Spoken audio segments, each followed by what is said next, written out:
Hello everyone.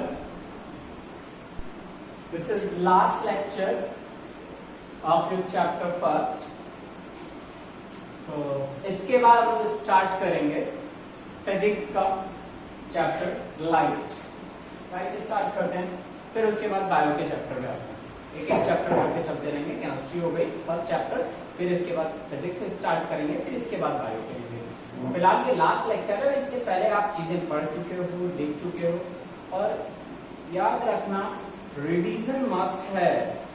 Topic को यहाँ video में देख के छोड़ मत दो, क्योंकि अगर आप छोड़ देते हो तो फिर आप उसको भूल जाओ। अपनी एनसीईआरटी की बुक के साथ, बुक नहीं है तो ऐप पे देख लो, बुक कहीं से मिल जाए तो उसका यूज करो। फिलहाल कहीं से नहीं मिल सकती है, लॉकडाउन है, तो घर में बैठे रहो, बाहर मत निकलो बुक के चक्कर में। ऑनलाइन डाउनलोड कर लो और वहां से देख लो, रेफरेंस ले लो, ठीक है। ज्यादा परेशान होने की जरूरत नहीं है, बस इतनी कोशिश कर लो कि पॉसिबिलिटीज इतनी बना लो कि आपकी पढ़ाई हो जाए, वो नुकसान ना हो, ठीक है। So what is corrosion? Corrosion क्या होता है? बहुत ही फैमिलियर वर्ड है, बहुत आप इसको बहुत अच्छे से जानते भी हो, समझते भी हो कि कोरोजन क्या चीज होती है, ठीक है। इसके बारे में आपको बहुत अच्छे से नॉलेज है, आप बहुत फैमिलियर हो इससे।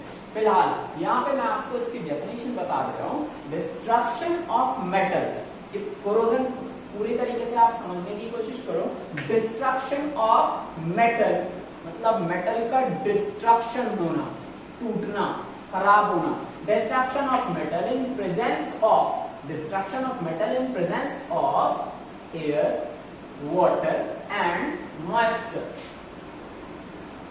Destruction of metal in presence of air, water, moisture is corrosion of metal. इसी को हम क्या कहते हैं? corrosion of metal कहते हैं। अगर एयर, वाटर, मॉइस्चर की प्रेजेंस में मेटल का डिस्ट्रक्शन हो जाए तो इसी को हम क्या कहते हैं? corrosion of metal, ठीक है। वैसे corrosion नाम कहां से आता है? क्योंकि इनको एयर, वाटर, मॉइस्चर इसको कहते हैं corrode। क्या कहते हैं? corrode कहते हैं,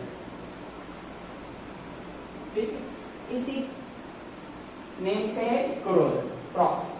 अब कोरोजन किस किस चीज का होता है? ये गलत फहमी है आपकी कि सिर्फ और सिर्फ आयरन का होता है। कुछ लोगों के अंदर ये रहती है कि आयरन का कोरोजन होता है, बाकी किसी चीज का कोरोजन नहीं होता है। तो नहीं, ऐसा नहीं है। आप इन सब चीज के बारे में बहुत अच्छे से जानते हो। देखो, पहला है रस्टिंग ऑफ आयरन, लोहे में मुरझा लग जाना। जैसे लोहे का दरवाजा देखा है आपने, जब आप अपने घरों में लगवाते हो लोहे का दरवाजा या बाहर शटर वगैरह कुछ लगवाते हो, तो जब वो नया नया आता है तो एकदम चमकता रहता है।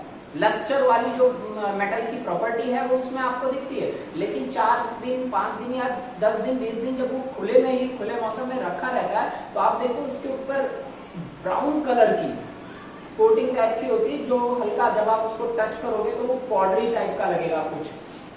अल्टीमेटली वो होता क्या है आप समझ जाओ, ठीक है।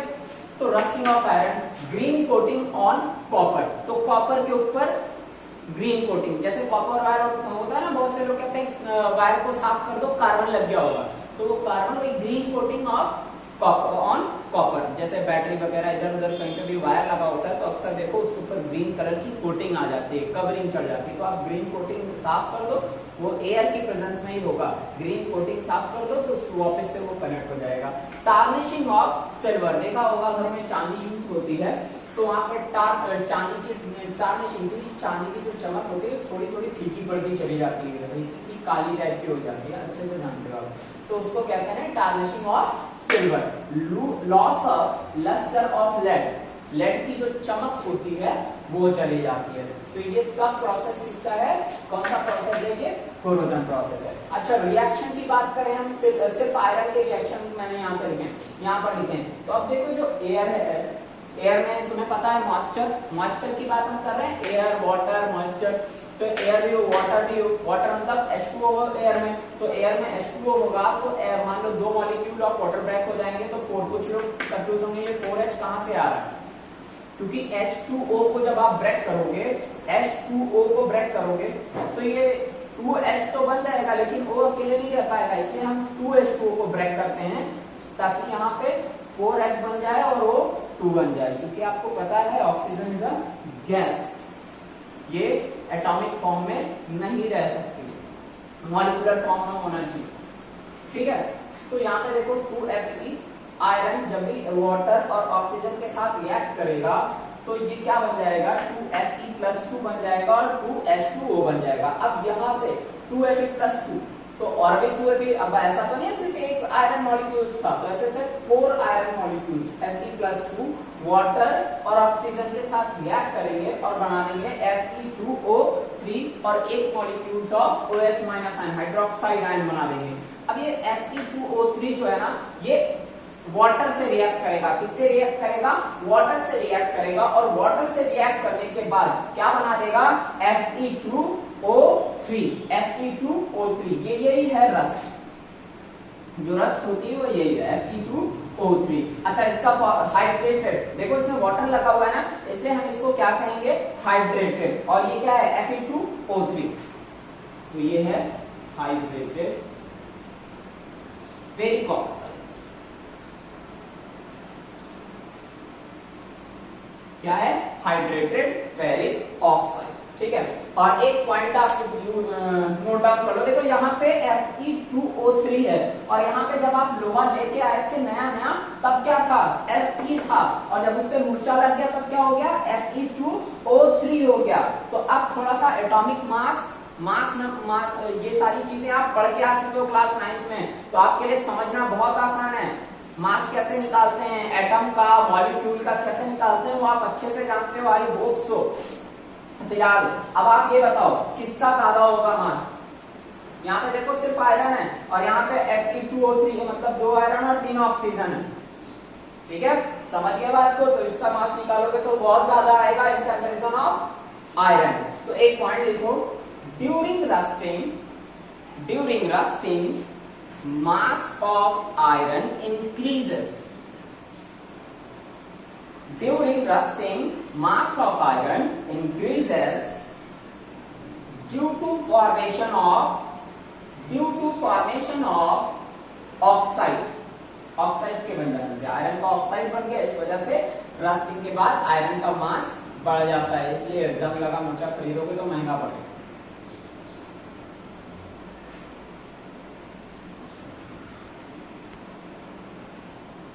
ये तो बात हमने कर ली रस्टिंग की। अब एक इंपॉर्टेंट चीज ये आती है कि अगर किसी चीज में रस्टिंग हो रही है तो क्या हम इसको किस तरीके से रोक सकते हैं। सीधा सा एक तरीका है, आपको ये बात तो एकदम क्लियर कट पता है कि रस्टिंग होती कैसे है। रस्टिंग होती है एयर की प्रेजेंस में आने से रस्टिंग हो जाती है, ठीक। अब आपको क्या करना है, एयर मॉइस्चर या वाटर जिस भी सरफेस, मान लो ये लोहे का सरफेस है, आयरन का सरफेस है, अब यहाँ पर रस्टिंग हो रही है, तो अगर इस सरफेस को हम यहाँ पे प्रेजेंस एटमॉस्फेयर मतलब मॉइस्चर एयर इसका इन दोनों का कांटेक्ट रोक दें, कांटेक्ट खत्म कर दें, तो क्या हो जाएगा, प्रिवेंशन ऑफ रस्टिंग आराम से हो जाएगी। क्योंकि रस्टिंग होती कैसे है, जब ये सब एक दूसरे के ये एयर मॉइस्चर वाटर ये कांटेक्ट में आते हैं तभी रस्टिंग होती है। तो हमें क्या करना है, या तो हम इस पे पेंट कर दें, एक बहुत सीधा सा सिंपल सा तरीका, या इस पे ऑयल लगा दें, ग्रीसिंग कर दें इसकी, तो इससे क्या होगा, रस्टिंग रुक जाएगी, ठीक।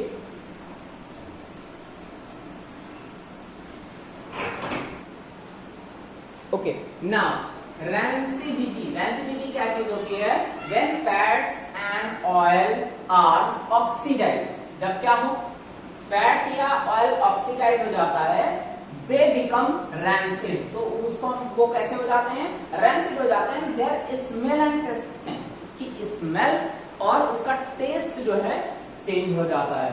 तो इसी वजह से कि कोई भी ऐसा फूड जो जिसमें फैट हो, जिसमें ऑयल हो, अगर उसको ज्यादा दिन तक रखना होता है तो हम उसमें क्या मिला देते हैं, एंटीऑक्सीडेंट मिलाते हैं। क्यों मिलाते हैं, ताकि उसका टेस्ट ना चेंज हो, उसकी स्मेल ना चेंज हो। Usually substance which prevent oxidation, जिसका ऑक्सीडेशन रोकना होता है, are known as usually substance which are prevent oxidation are known as antioxidant। मतलब जो भी ऐसे सब्सटेंस जो ऑक्सीडेशन को रोक दे उन्हीं को हम क्या कहते हैं, एंटीऑक्सीडेंट कहते हैं। और हम किसी भी फूड में antioxidant are added to food containing fat and oil to prevent their oxidation. तो ये बात मैंने पहले बता दी थी इस लाइन को बताने से पहले। तो उसमें मिला देते हैं। कोई भी ऐसा फूड हो जिसमें फैट हो और ऑयल हो, उसको ज्यादा दिन तक रखना हो, तो उसमें हम एंटीऑक्सीडेंट मिला देते हैं। नॉर्मली हम क्या करते थे, किसी भी कोई भी डिब्बा, ऐसा डिब्बा हो, डिब्बे के अंदर जो पैकिंग आती है उसमें एयर टाइट पैकिंग अगर हो तो वहां पे भी रेंसिडिटी के प्रोसेस बहुत ही स्लो डाउन हो जाते हैं, ठीक है, स्लो हो जाते हैं। फिलहाल ये चैप्टर आपका खत्म हो गया है। अब अगले 3 दिन के बाद मैं इसका टेस्ट लूंगा। जिन लोग को भी टेस्ट देना होगा वो व्हाट्सएप पे मुझे मैसेज कर देंगे कि हम लोग टेस्ट के लिए तैयार हैं, और जो नहीं बताएंगे ना कि तैयार हैं कि नहीं है, उनका मैं बाद में देख लूंगा, ठीक है। तो खुद ब खुद तैयार हो जाओ टेस्ट के लिए। 3 दिन का तुम्हारे पास टाइम है। 4th डे, 3rd डे में टेस्ट लूंगा, और 4th आज जो भी डेट है याद रखना इस डेट। तो उसके बाद हम लोग स्टार्ट कर देंगे लाइट, ठीक है, लाइट स्टार्ट करेंगे। और टेस्ट बहुत ज्यादा लंबा नहीं होगा, उसके लिए आप परेशान मत हो। बस आपको जितनी चीजें पढ़ाई गई उतनी चीजें आप पढ़ लो, ठीक है। टेस्ट लेने का मतलब ये कतई नहीं होता कि हम आपको डिमोटिवेट करना चाहते हैं। टेस्ट लेने का मतलब यही है कि आप कम से कम पढ़ लो इस चीज, ठीक है। Thank you.